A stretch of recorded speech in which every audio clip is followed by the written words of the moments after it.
Hey, welcome to the Awakening Soil Curiosity, the podcast by the CURIOSOIL project, where we dig deep, literally and figuratively, into the fascinating world beneath our feet.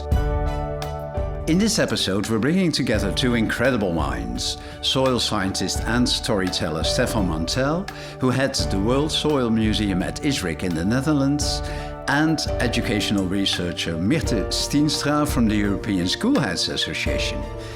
Together, they'll unearth the secrets of soil and explore how we can cultivate a love for soil education. What is soil? Why does soil matter so much? How can we spark curiosity in the next generation? Tune in and let's get our hands dirty with the answers. Hi and welcome to this podcast. My name is Myrthe Stienstra and I'm a project researcher for the European Schoolheads Association, ESHA. And I'm working on various projects related to sustainability and education, such as Synapses and CURIOSOIL. And today I'm here with Stephan Mantel, and let me briefly introduce Stephan. So Stephan is a researcher in land management planning, and he's the head of the World Soil Museum at Isrik, the World Soil Information in Wageningen, the Netherlands. Welcome, Stephan. Thank you, Myrthe. Welcome in our podcast. I'm super happy to have you with us today. Talking about soil, what is your position in all this? What's your background? And maybe briefly, what's your hope for the future?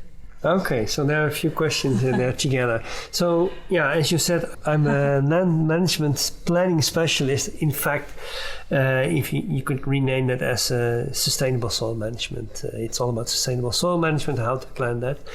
So my background is I'm an agronomist, tropical agronomy. I've studied tropical agriculture, and then I continued in soil science, mostly focused on southern regions in the world. And I'm working at Isrik World Soil Information, also responsible for education in the World Soil Museum. Okay, so you know how to communicate between science and the Yes, I try world. so. Yes, that's true. Okay. And your other question was? What are your hopes for the future? Oh, I have many hopes for the future, but in general or related to soil? Let's stick to soil for today.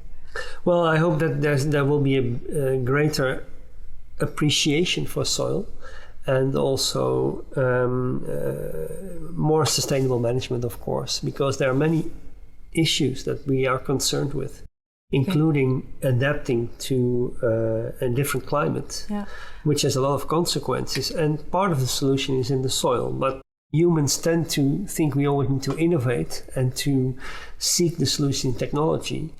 That's sometimes good, but I also think we need to step back and see what we can learn from, for instance, traditional knowledge and earlier approaches. But we'll get into that. But let's start with what the subject of today, soil. What is soil? That is an easy and a difficult question together, because soil is omnipresent. Everywhere we have soil. But then to say, what is soil? If I ask people in the museum that come into the museum, even soil specialists, I say, what is the soil of your environment? They often stutter, and then they say clay, sand. That's what most people are connected to. But if you look to science, there are different definitions, unfortunately, of soil. So we talk about soil of Mars, but some people say there is no soil on Mars. Why? Because the general definition of soil is it's the outer part of the earth crust. The earth crust is very thick. So it doesn't go all the way down? No. That's not soil. So so now we are already talking about the upper and the lower part of the soil, which I will come back on. But in the general perception of soil is the dust on the outer part of the earth, which means the first few meters of the earth crust, where there has been weathering, influence of weather, so climate in general. So and the hydrology, so the water cycle, and bioactivation, so the influence of life, roots, microbes, fungi, etc. And that extends to a few meters only. In the tropics, it can be 9 to 12 meters. In mountainous areas, it's a few centimeters. So soil vary in depth. So generally, that is the perception with most scientists what is soil. But then there are different definitions. In the international classification, they say the first 2 meters of the earth crust, period. unless there's more than 2 meter ice or water on top. The other scientists say no, we need to look also at geology. So where does geology start and where does soil end? And there's debate about that. Some people say, well, you have weathered rock, where the rock is disintegrating, and where there's solid rock, there's topsoil, and that's rock. Some people say, no, we have to regard the whole body, including the deeper geology. But so the lower part is debated. The upper part is also debated, because if you have a litter layer, where does soil start? Does it start on top of the leaves, which can blow away with one storm? Or do you start with the mineral part, or the conversion between the mineral and the organic part? But it is important, because if you have global database and people ask you what is the general carbon stock in soils, and mind you, soils is the biggest carbon store, more than there is in the atmosphere and vegetation together. Oh wow! So it's the biggest terrestrial carbon store, and then those computations are important. Then if you take into account the litter layer or not, makes a big difference. So scientifically this is debated, but let's say for me the general definition would be that part of the Earth crust that is under the influence of the hydrosphere, climate and biology. Okay.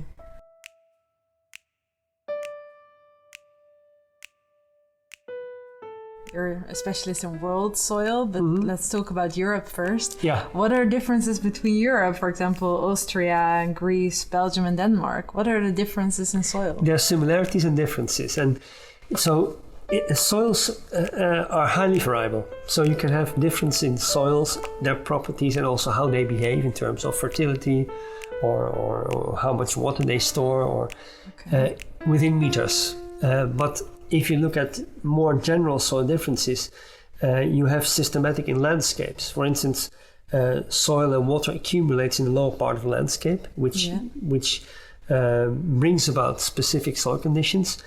Poorly drained soils, like in the Netherlands, we have a lot of poorly drained soils which means waterlogging, and man responds to this drainage because water and sediments accumulate here. But if you are in the mountains of Austria, then there's a lot of erosion because water tends to go down and take soil with it. So you have thin soils, and so this causes this kind of variation. And we are in fact talking about the soil forming factors, which explain soil variation. There are 5 soil forming factors. Yes. Climate, which means temperature, rainfall, etc. Landscape position. If you are in the Netherlands, the water and sediments accumulate. If you are in Austria, you lose more soil because it forms, but it also disappears through the rivers, etc. So we have climate, landscape, position, parent material. Does the soil form? That's the original rock or sediments that soil form in. Some soil form in volcanic ashes in Italy, for instance. Yeah. Some soils form from degrading solid rock that is under the influence of weathering. Some soils form in river sediments that have been deposited. So that is the influence of parent material. And these parent material already have properties which then ultimately come through in the soils in which they are formed. Right. So now we have 3: climate, parent material, and the landscape position. Then we have organisms. Okay. Organisms are the engine of soil formation because they convert dead plant material towards soil organic matter. Now we're talking about worms and... Beetles. The soil biodiversity is extreme. There's much more diversity of life in the soil than above the soil.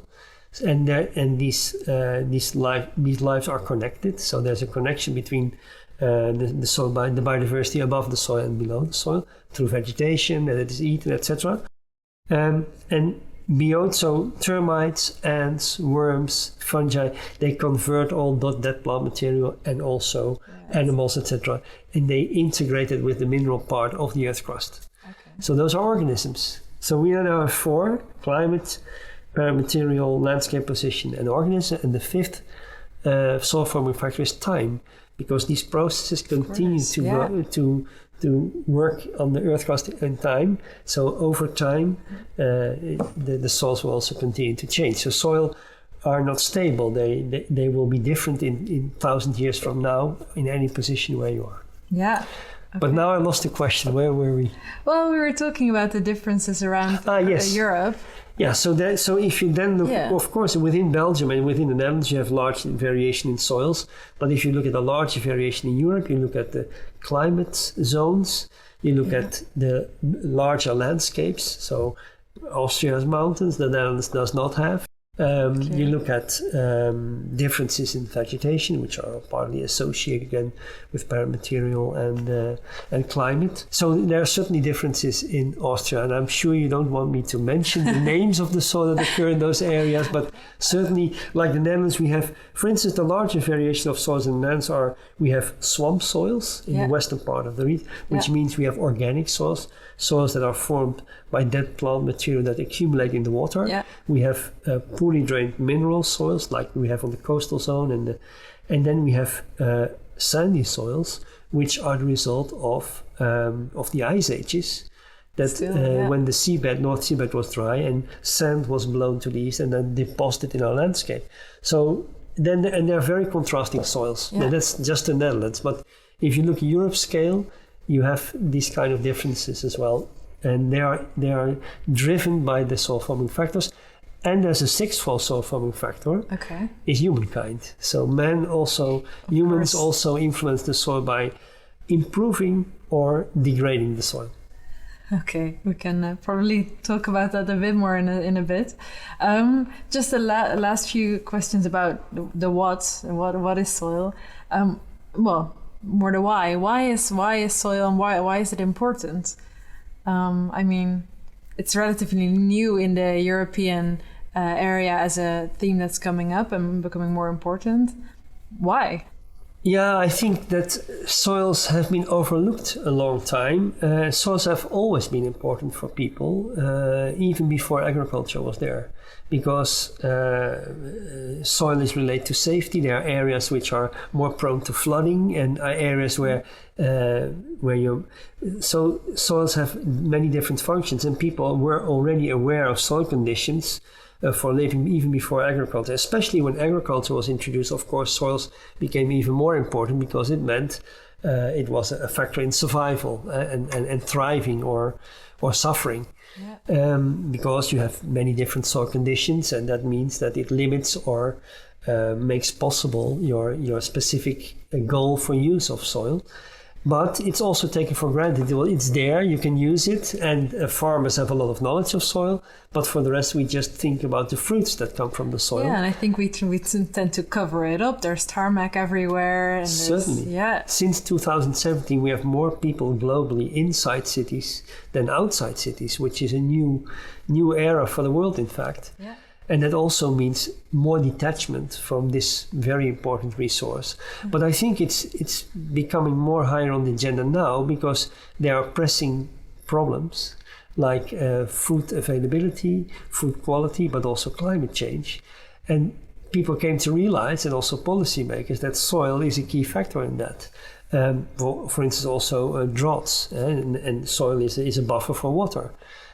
Or is a big store for carbon. And these are factors that come back into these issues. So if you're looking for handles to influence these processes and these issues, soil is a key factor. Okay. So I think that's why now it is for some people sudden and more higher on the political agenda, but it was always there. And I'm in one way happy that it's now more in focus of science and certainly of politics. Right. Yeah, you cannot just look at the water or you cannot just look at air. You also have to take into account soil as part of those changes. Okay. No, that's clear. Then maybe to summarize this part, maybe you gave already a small one, but what would be your definition of soil in sort of understandable language?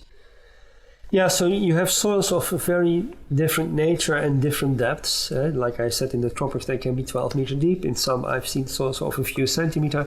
But I think this definition of where you know that water can reach into the outer part of the earth crust, where there are processes that are also influenced by biological life, where roots can reach. I think in general that is a good definition of soil. And then soil is much more diverse than sand and clay.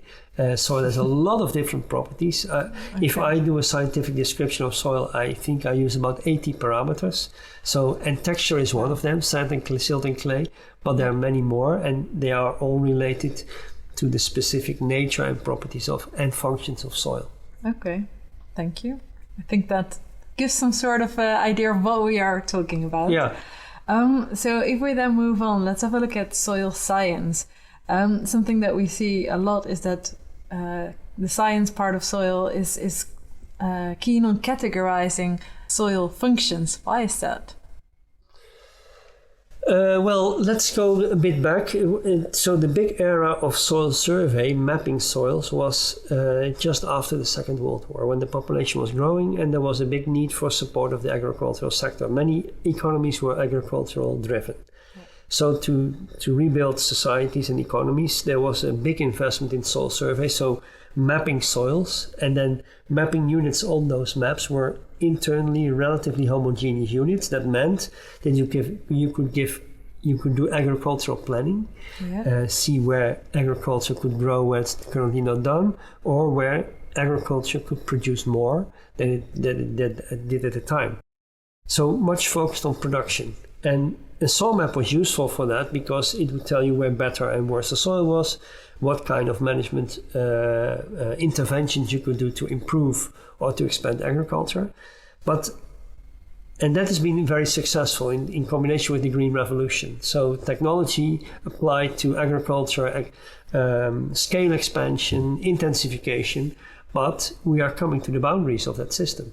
So I think we are now in an era where the realization about sustainability, about the impact for nature, are becoming more aware.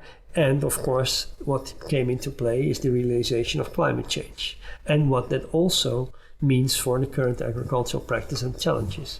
So going from thinking about land, soil, and the qualities of soil for a particular use, with the many challenges that we now have, overcoming how do we deal with droughts, either in agriculture or in other land uses. How do we deal with a variable climate? We don't know when to sow, because when we put all our seeds into the ground, there's a bit of rain, then it doesn't rain for a month, and then the big rains come and we lose all our seeds. So there are many issues there. And then talking about the quality of soil may not always be as effective in addressing these issues. Then translating that to functions identifies that soil has more functions than production only, and can link to the specific policy domains and the things that we want to improve or address. For instance, how to deal with a more erratic climate. And if you then think of functions like water cycling function of soil, nutrient cycling function of soil, etc., biodiversity is maybe a better way of organizing science to think about these issues and come up also with solutions. But that's my own perception. And because you just listed a couple soil functions, but can you maybe to the lay person, what do you mean when you name these functions? What functionality do they have for every EU citizen, for example? Well, of course, every EU citizen wants good quality food in the supermarket for a reasonable price. And that means that, of course, even though if you only live on tarmac and you never come outside of the city, you're still influenced by what happens on the land and how it's managed outside of your domain where you live. So that's one. And the second is, I think, if you're not concerned with sustainability, maybe you care less. But if you are concerned with sustainability, which means that we can continue to have certain quality of nature over time, then soil functions are important, maybe, because then we can guide our decisions. Where do we expand the city, for instance? Do we expand it internally, or do we want the city to grow? If it grows, in what direction? Because you have soils around the city. For that's for the local mayor, for instance, of a city. And often cities, unfortunately, grow on very suitable agricultural soils because that's where people settle. But cities are also concerned with heat, for instance, in the city. And if all soil is covered in the city, you have more heat. And most cities in the world now have a heat management plan, and they want less heat in very warm periods. But then vegetation in your city, but also the hydrological cycle, and they have to do with soil as well. So any of these functions, the nutrient buffering capacity, the biodiversity soil, ultimately touches on things that are in general in sustainability, but also to very practical things that people experience even within cities. Yeah, because this issue that you're naming, it sounds like we're using soil for very human-centered purposes. Yes. Is that right? Yes, I think so. And that's also a bit of an issue with the soil functions. I think they're very anthropogenically defined. Because if we think functions, you tend to think what is useful for man and for our survival, but maybe it's soils have a purpose and are there for their own right and part of nature. Yeah, it's not always nature does. We tend to think nature should serve us, but you can also have the philosophy or the mindset that we are part of nature and just a part of nature. Do you think soil has a right on its own? Well, I think that's a difficult question. Of course, it's tempting to say yes, but I think we should be careful with how we intervene in nature and do that consciously and not be too focused on one single purpose only, because there's always a side effect, and we can take that side effect consciously, but But in a way, it's also yes, because people also, there are very old, very fertile soils. And people, I've seen places in Turkey, but they're also in Brazil, where they come with a big digger, they dig it out and then make it potting media. And what you are left with is a big hole, which is not useful for anything. Also, nature will not grow, vegetation will not grow back. So in that sense, also soil has a purpose in its own, I mean, and a value in its own. Yeah. And you already sort of hinted upon it on sustainability. Do you think soil health is key for sustainable societies? So health is a concept that is relatively new. There are a lot of different definitions about it. One of the problems that many people, when we deal with soil health, that people say yes, it's all fine, but there's no common definition. So there. Probably in 10 years from now, we'll have a different concept again. But soil health is a concept that can help. I think it's a useful concept because it realizes also, instead of just talking about the soil properties of qualities, how it relates to decisions that we make on land and soil, and especially how we can improve or sustain it. Yeah, exactly, because that is important when you want to have a more sustainable approach towards the use of soil. Yeah. But what is the role of the health of soil? How can we, as citizens, think about soil health in relationship to sustainability? Well, I think there's a lot of work to do in soil literacy, so that people understand, first of all, what is soil. We are doing this podcast in the World Soil Museum, and well, you have seen that there's many different soils on the wall, and the words most uttered at the entrance of the World Soil Museum, you have to think that many students come in here without any preconception of what they will do. They just see on their agenda that they have to be here at a certain time, and then they come up the stairs, they look up and they say, wow, because they are surprised by the different colors they see. And they see that soils are different with depth, and also between soils there's a large variation. And that is a perception. People don't know that soils, when you dig a hole and you go deeper and deeper, you see people take strolls in nature, but you don't realize what the diversity under your feet is, both in ecological sense, microbiological sense, but also in physical and chemical sense. And you see that in the layering of the soil. People are not aware of that. So we are far from a stage where people understand and appreciate the nature and diversity of soils. And soil health can help in that, because if you talk about that soils have a water cycling buffering function, That you can easily understand. And if you understand that, you can also understand that if you cover a soil, that function is lost. Yeah. So if you put tarmac and building on it, it will not buffer the water for you anymore. So I think in that soil health can help because it has concepts that relate to generally understandable functions, and therefore you can put importance and value to that. Yeah. Do different countries throughout Europe, maybe worldwide, walk similar paths on this? There's a big diversity within countries and also between countries. In the Netherlands, we have been very successful since the Second World War in agricultural intensification, but we are now in a phase where we realize, or there's a debate about the negative sides of that, and we have a large production, high production level, but it goes at a cost, an environmental cost. And even new government includes a party that is on the side of a part of that debate. And there's even a polarization in that debate. So, for instance, we have an issue with nitrogen, surplus of nitrogen in the environment. And then you can think differently about it, also what we need to do. But it's a consequence, partly, of the agricultural system. So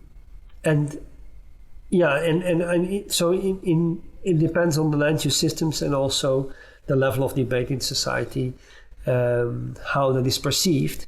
But many countries have different issues, like in the Mediterranean regions, they suffer really. They also have expansion of the size of the farms due to agricultural policy. Right. Like when I was young in Spain, you had smallholder farmers that had their own fig and olive yard. Now it's all large-scale plantations, but they suffer a lot from droughts. And now the question is, how do you deal with that? Do you go towards more intensification, more technological solutions, or do you adapt to the climate in a different way? And there are choices to be made. So, and that depends also on societal debate. And therefore, perception, more knowledge, literacy about soil is important. Because I think ultimately the farmers have to make decisions. They need support, but they look at also the policymakers, and the policymakers need support from also the people that choose them. What is the role for people like, well, you, me, farmer next door? How do we all motivate them to care for soil? People who on a day-to-day basis do not directly relate to soil. I think it's a very difficult subject. I think soil literacy and appreciation for soil has to come, and it really needs, I think, a long-term program, starting in schools. For instance, I don't buy peat-containing potting media, and we all use potting soil. We buy potting soil, but it's extremely difficult to find peat-free potting soil. And why do I want peat-free potting soil? Because most potting soil that you buy contains a lot of peat, and peat is organic soil, and it's in fact a swamp soil. And this ultimately ends up in your bag of potting soil by excavation of swamps in Lithuania, Estonia, Germany, Ireland. They drain peatlands, which is an enormous ecological disaster. Then they dig out the whole peat landscape and dry that, put it in potting soil. But many people are not aware. And if you're not aware, you cannot be blamed. And if the package says organic or... it says natural soil or something. Yeah, of course natural soil, because it came from nature, so it's good. But we have to think in more cyclic... the city produces enormous amount of organic material as well, because produce come into the city, but garbage goes out. Yeah. So if we can produce that to just soil, like by composting, etc. Yeah. So getting this in, and I think citizens can have a big influence in that by helping out, or by choosing and not choosing to buy certain products, influence local politicians. But it requires people to be aware. If you're not aware, and environmental awareness grows. When I was young, I saw the boats of Greenpeace going to the big ships that were throwing nuclear waste into the sea. And in that era, people thought if it goes into the sea, it's gone, it's okay. And it took a mindset and also thinking to get the realization. And now everybody would say you're crazy. You don't throw nuclear garbage into the sea. But it took a process, and I think for soil goes the same. Yeah. And soil literacy, but also thinking about soil functions is necessary and can be instrumental. So what could I start doing at home tomorrow, for example? There's a lot. So don't buy peat containing bottom media, but also people consider in gardens, for instance. I always struggle with my neighbors wherever I've lived. They think I have big trees in my garden and they shed leaves. And they think the leaves are garbage, so it has to be removed as soon as possible. And if I don't, then they look with an eye to me. You are not clean in your garden. But I leave the leaves in my, at least in the bedding when the shrubs are and when flowers are. I leave them because it's food for the organisms in the soil. But they think I'm not doing my job properly, so I remove it from the pavement, but I leave it there, and they consider me as, well, just lazy but it's also something, it is a cultural perception. Yeah, but you're really doing it for the purpose of it becoming soil, turning into soil. Of course, yeah. Okay. It gives a bit of shade to the soil, so small animals are more happy below the leaves. They will start eating the leaves, converting them, and the next year you have a bit more soil in your garden, and more life, which means more infiltration in your bed, more nutrients. But I think if this is not taught at school, it will be difficult to get that into the minds of people. Yeah. Cultural habits are very difficult to break unless you start young.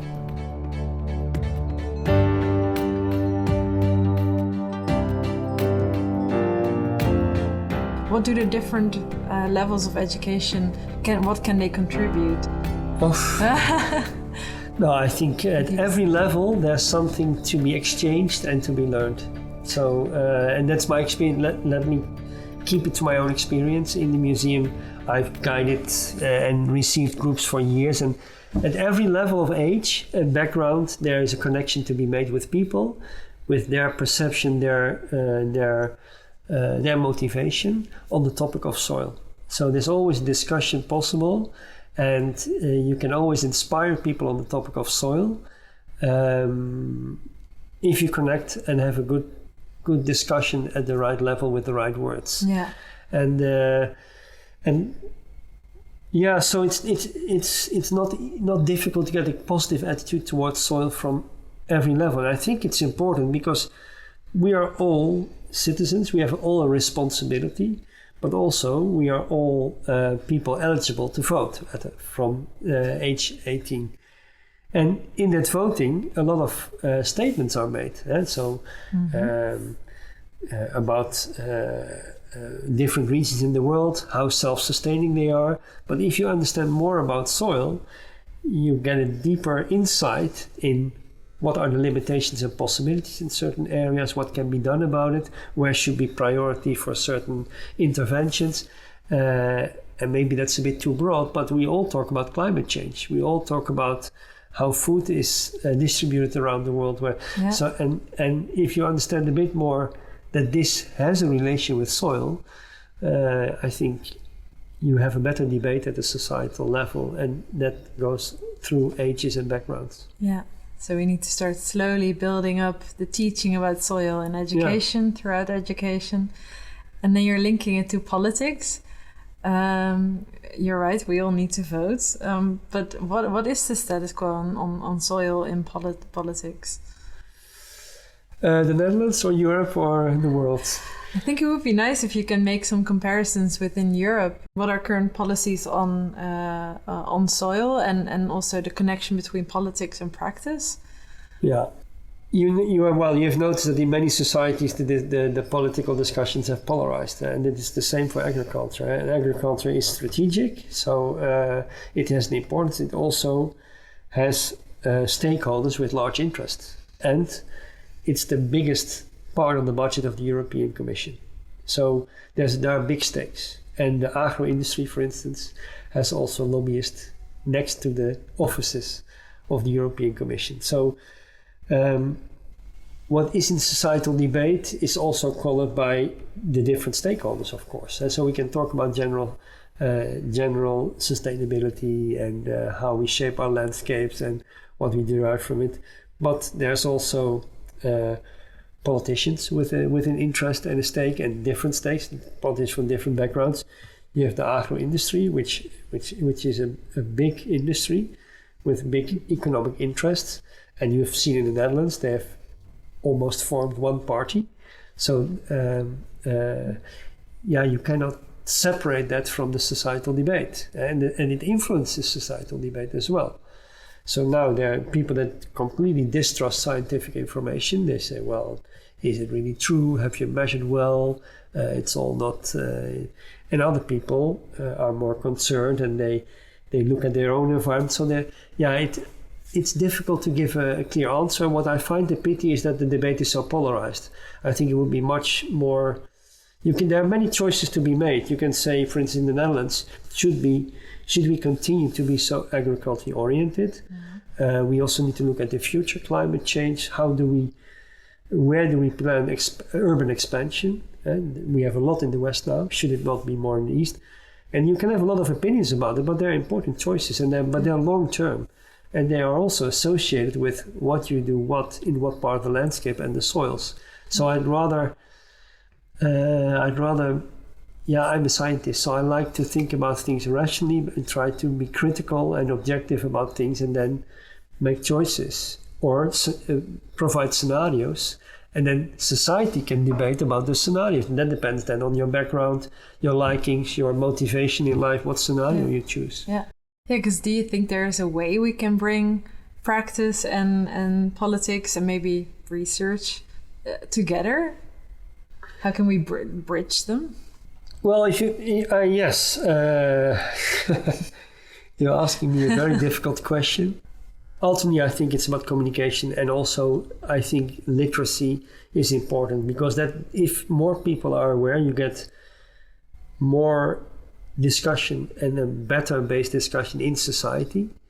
And there are very, very pressing issues that are already here and will form in the coming years. In the Netherlands, we have the nitrogen debate, which is a rather polarized debate. Some people, it's almost like some people are for nature and some people are for agriculture, which is not the real choice. In the north of Spain, there have been very serious droughts that they have never experienced before.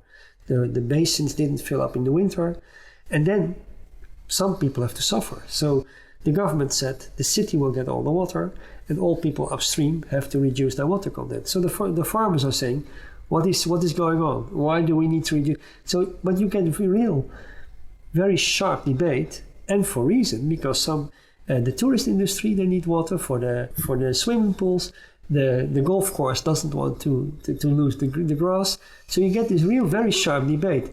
And I think, if everybody speaks only from their own domain, you will get very, very different, very difficult, and also contrast in society. And that's not what we want.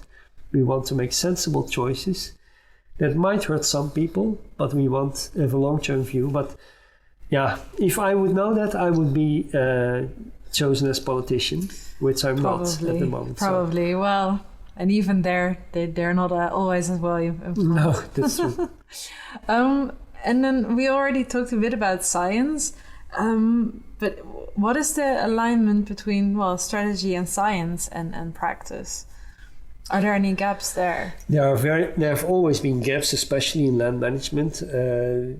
There have been long-term research on research stations, for instance, soil and water conservation, where people have found the best technical practice to overcoming erosion, or to increase food production, or to overcoming nutrient, unfertile soils. And then people who live in harsh conditions, for instance, in equatorial Africa or in sub-Saharan Africa, they ultimately don't implement it.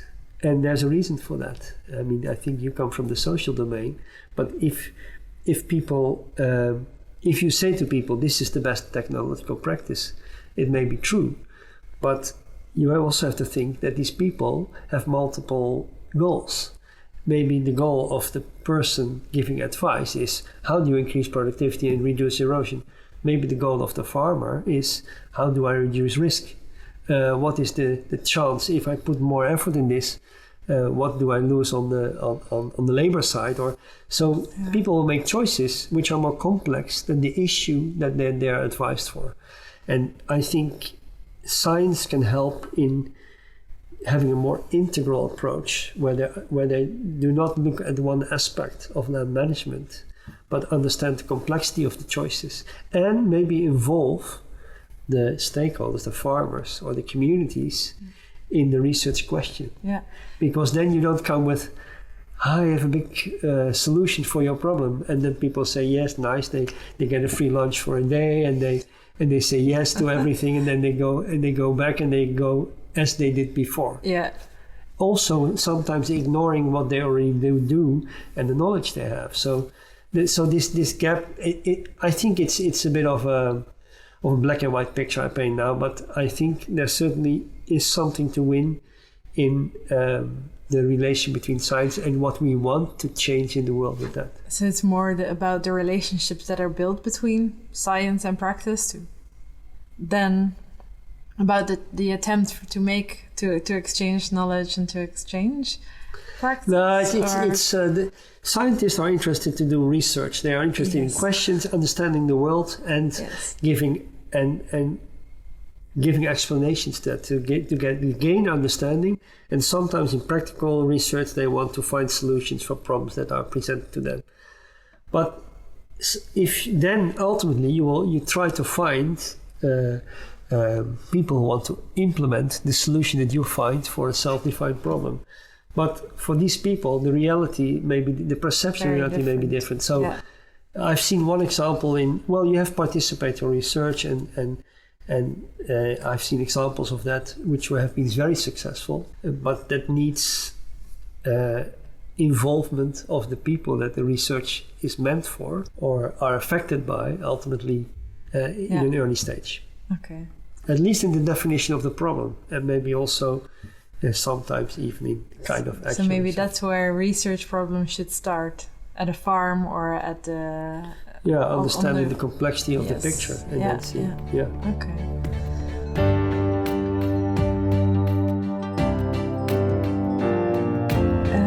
If we then look at the changes that we need to make in society, what do you think would be a necessary speed of change, depth of change?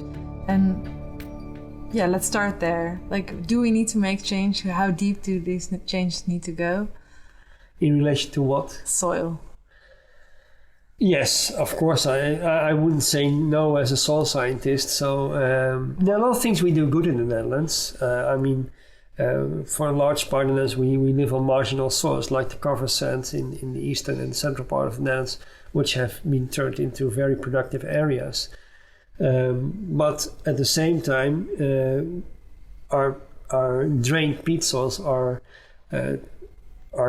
emitting CO2 because of the decomposition of peat. So we need to think about sustainability there.